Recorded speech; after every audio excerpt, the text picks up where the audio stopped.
Doctor Sebastian പോളുമുണ്ട്. Doctor Sebastian Paul, അങ്ങ് എങ്ങനെയാണ് അനുസ്മരിക്കുന്നത് വി.എസ്. അച്യുതാനന്ദനെ?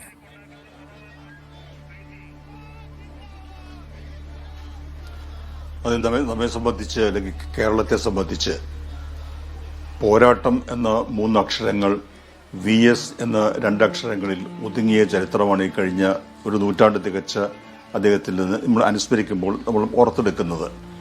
വി.എസ്. പല മൂല്യങ്ങളുടെയും വക്താവായിരുന്നു, പ്രതീകമായിരുന്നു. വിപ്ലവത്തിന്റെ സജീവമായ പ്രതീകമായിരുന്നു, അർത്ഥവത്തായ പര്യായമായിരുന്നു എന്നൊക്കെ പറയുന്നത് കേവലമായ അതിശയോക്തി മാത്രമല്ല. അദ്ദേഹത്തിന്റെ ജീവിതം അങ്ങനെയായിരുന്നു. അദ്ദേഹത്തെ സംബന്ധിച്ച് അദ്ദേഹത്തിൻ്റെതായ ശരികൾ ഉണ്ടായിരുന്നു. ആ ശരികൾ സ്വന്തം പാർട്ടിയുമായി തന്നെ ചിലപ്പോൾ ഒരു കോൺഫ്ലിക്റ്റിൽ ഏർപ്പെടുന്ന അവസ്ഥ ഉണ്ടായിട്ടുണ്ട്. പക്ഷെ അതൊന്നും അദ്ദേഹത്തെ അലട്ടിയിട്ടില്ല. വി.എസ്. ശരി എന്ന് കരുതുന്നത് അത് കേരളവും ശരിവെച്ചിട്ടുണ്ട്. ആ ശരികളുടെ ആകത്തുകയിൽ നിന്നാണ് വി.എസ്. എന്ന പ്രതിഭാസം ഇപ്പോൾ ഈ അനുസ്മരണ രൂപത്തിൽ കേരളമൊട്ടാകെ നമ്മൾ കണ്ടുകൊണ്ടിരിക്കുന്നത്. വി.എസ്. അദ്ദേഹത്തിൻ്റെതായ പ്രയാസങ്ങൾ ചില കാലമൊക്കെ നമുക്കറിയാം. പുന്നപ്രയിൽ എന്ന് പറയുമ്പോൾ വിപ്ലവത്തിന്റെ നാടായിരുന്നു.